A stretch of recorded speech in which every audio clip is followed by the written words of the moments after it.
ஏன் சில சமயம் பெரிய ஆளுங்க கூட தோத்து போறாங்க? எப்படி சின்ன ஆளுங்க பெரிய வெற்றி அடையறாங்க?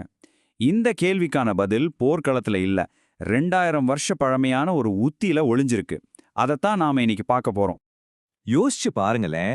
வரலாறு முழுக்க சின்ன படைகள் பெரிய சாம்ராஜ்யங்களையே வீத்தி இருக்கு. இன்னைக்கு இருக்கிற ஸ்டார்ட் அப்கள் பெரிய பெரிய கம்பெனிகளையே ஆட்டம் காண வைக்குது. இது சும்மா அதிர்ஷ்டத்துல நடக்குதா? இல்லவே இல்ல. இதுக்கு பின்னாடி ஒரு சக்தி வாய்ந்த உத்தி இருக்கு. அது பலத்தை விட ரொம்ப முக்கியமானது.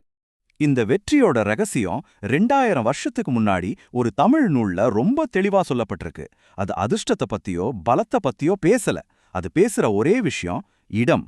சரி, முதல் பகுதிக்குள்ள போலாம். எளியவரின் ரகசிய ஆயுதம். உங்க பலம் கம்மியா இருந்தாலும் சரி, உங்களை ஜெயிக்க முடியாத ஒரு ஆளா மாத்தக்கூடிய அந்த ஆயுதம் எதுன்னு இப்ப பாப்போம். நாம எப்பவுமே யார் பவர்ஃபுல் அப்படின்னு தான் கேட்போம். ஆனா உண்மையான கேள்வி என்ன தெரியுமா? யார் சரியான இடத்துல இருக்காங்க என்பதுதான். நீங்க போரிடுற களத்தை தேர்ந்தெடுக்கிறது உங்க பலத்தை விட ரொம்ப சக்தி வாய்ந்தது.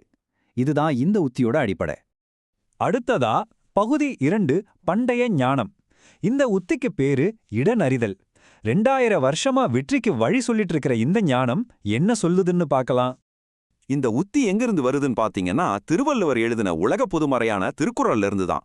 குறிப்பா அதோட 50வது அதிகாரமான இடனறிதல் இது பத்தி ரொம்ப தெளிவா விளக்குது. இது எவ்வளவு பழமையான ஆனா இன்னைக்கும் பொருந்தக்கூடிய ஞானம்னு பாருங்க. அப்படின்னா என்ன இந்த இடனறிதல்?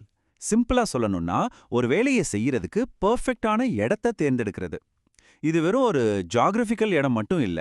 அது ஒரு மார்க்கெட் வாய்ப்பா இருக்கலாம், ஒரு மீட்டிங்ல பேச சரியான நேரமா இருக்கலாம், இல்லனா உங்க திறமை சூப்பரா வெளிப்படுற ஒரு ப்ராஜெக்டா கூட இருக்கலாம். இந்த குறள் தான் இந்த உத்தியோட மையம்னே சொல்லலாம். உங்களுக்கு சாதகமான ஒரு இடத்தை கண்டுபிடிக்கிற வரைக்கும் எந்த வேலையையும் ஆரம்பிக்காதீங்க. அதே மாதிரி எதிரிய எப்பவுமே சாதாரணமா நினைச்சிடாதீங்க. ஏன்னா தப்பான இடத்துல ரொம்ப வீக்கான எதிரி கூட உங்களை ஜெயிச்சிடுவாங்க. இது ஒரு வார்னிங் மாதிரி. சரி, இதெல்லாம் ஓகே. ஆனா இந்த உத்தி எப்படி பலவீனமானவங்களுக்கு ஒரு பெரிய பவரா மாறுதுன்னு இப்ப பார்க்கலாம். சரியான இடத்துல இருந்தா ஒரு சின்ன சக்தி கூட மிகப்பெரிய வெற்றி அடைய முடியும். இந்த உருவகம் எவ்ளோ பவர்ஃபுல்னு பாருங்களேன். காட்டுல யானை தான் கிங்கு, சந்தேகமே இல்ல. ஆனா அதே யானை சேத்துல மாட்டிக்கிச்சுன்னா ஒரு சின்ன நரி கூட அதை ஈஸியா அட்டாக் பண்ணிடும். இங்க சேரு தான் நரிக்கு சாதகமான களம், யானைக்கு பாதகமான களம். இந்த ஒரு உதாரணமே இந்த உத்திய சூப்பரா விளக்குது. இதோட அர்த்தம் என்னன்னா, உங்களுக்கு நல்லா தெரிஞ்ச ஒரு களத்துல உங்க ரூல்ஸ் படி நீங்க விளையாடும்போது உங்களை ஜெயிக்கிறது ரொம்ப கஷ்டம். உங்களுக்கு பெரிய கோட்டையோ புகழோ தேவையில்ல. அந்த இடத்த பத்தின உங்க அறிவே உங்க மிகப்பெரிய பலம். இதத்தான் நாம ஹோம் கிரவுண்ட் அட்வான்டேஜ்னு சொல்றோம். சரி, இப்போ காயினோட அடுத்த பக்கத்தை பார்ப்போம். எவ்ளோ பெரிய பலசாலியா இருந்தாலும் தப்பான இடத்துல செயல்படும்போது எப்படி பலவீனமா ஆயிடுவாங்கன்னு இந்த பகுதி விளக்குது. முதலே எடுத்துக்கோங்க. தண்ணிக்குள்ள அது ஒரு மான்ஸ்டர். யாருமே அதை ஜெயிக்க முடியாது. ஆனா அதே முதல்ல நிலத்துக்கு வந்துட்டா அவ்வளவுதான். அதோட வேகம் போயிடும், பலம் குறைஞ்சிடும். எந்த ஒரு சின்ன மிருகம் கூட அதை ஈஸியா ஜெயிச்சிடும். பாருங்க, இடம் மாறினதால அதோட பலமே பலவீனமா மாறிடுச்சு. இதோ இன்னொரு சூப்பர் உதாரணம். தரையில போரிட சக்கரங்கள் கொண்ட தேர் ஒரு பயங்கரமான ஆயுதம். ஆனா அதே தேரை கொண்டு போய் கடல்ல விட்டா என்னாகும்? சும்மா மிதக்கிற மரக்காட்டை தான் அது. அதனால எந்த பிரயோஜனமும் இல்ல. நாம கத்துக்க வேண்டிய முக்கியமான பாடம் இதுதான்.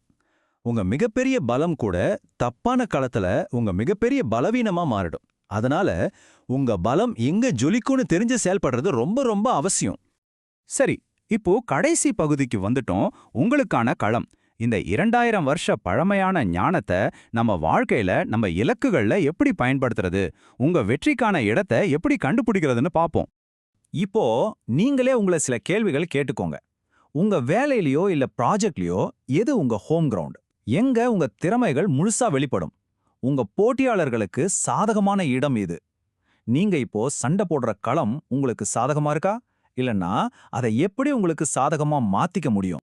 அதனால எப்பவுமே ஞாபகம் வச்சுக்கோங்க, எந்த ஒரு வேலையில இறங்குறதுக்கு முன்னாடியும் உங்க களத்தை தேர்ந்தெடுங்க. அந்த ஒரு முடிவு தான் உங்க வெற்றியோட முதல் மற்றும் மிக முக்கியமான படியா இருக்கும். இந்த முழு விளக்கத்தோட இறுதியில உங்களுக்கான கேள்வி இதுதான். உங்களை யாராலும் அசைக்க முடியாத அந்த இடம் எது? உங்க அறிவு, திறமை, அனுபவம் எல்லாம் ஒன்னு சேர்ந்து உங்களை ஒரு சக்தியா மாத்துற அந்த களம் எது? அதை கண்டுபிடிங்க. அங்கதான் உங்க உண்மையான வெற்றி இருக்கு.